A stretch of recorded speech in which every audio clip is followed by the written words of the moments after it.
مهرجان سندedkii ardayda jaamacadda Tayba ayaa ka furmay magaalada barakeysan ee Madiina al-Munawwara waxaana ka qayb galay mas'uuliyiin ka tirsan safaaradda Soomaaliya ee dalka Sacuudi Carabiya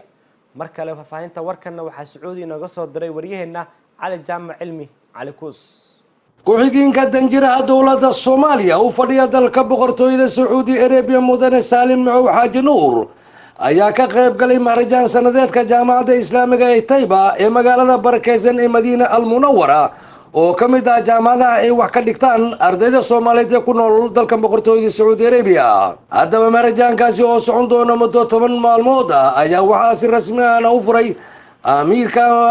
magaalada Madiina al-Munawwara Amir Faisal bin Salman bin Abdul Aziz iyo isla markaana furitaanka mahrajankaasi lagu martaqaaday danjirayaasha iyo diblomaasiyiinta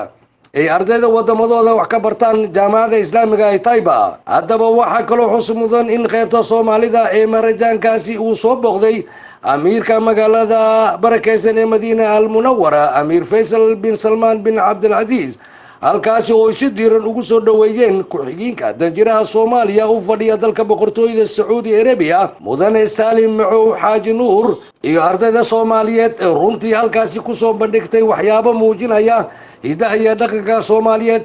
iyo sawir ka tarjumaya taariikhda Soomaaliya iyadoo intaasi ay dheertahay in waxyaabihii kale ee ardayda Soomaaliyeed ku soo bandhigeen mahrajankaasi ay ka mid ahaayeen cuntooyin kala duwan oo caan ku ah Soomaaliya oo runtii si weyn ay ugu riyaaqeen martidii booqatay qaybta ardayda Soomaaliya ee ku leedahay mahrajankaasi. haddaba ardayda Soomaaliyeed oo ka qayb qaadanaysa mahrajanka sanadeed ayaa waxa ay ugu hanweeyeen inay guulo iyo natiijooyin wax ku ool ah ka soo hoyaan mahrajankaasi ayaa waxa ay u mahadceliyeen safaaradda Soomaaliya ee ku leedahay dalka boqortooyada Sacuudi Carabiya shirkadaha duulimaadyada ee Juba Airways iyo Dala Airlines ee magaalada Jeddah oo guud ahaan gacan weyn ka geystay ardaydaasi waxyaabihii ay ku soo bandhigeen mahrajankaasi. علي جامع علمي على كوس واربعين تقرأ Soomaaliya Sacuudi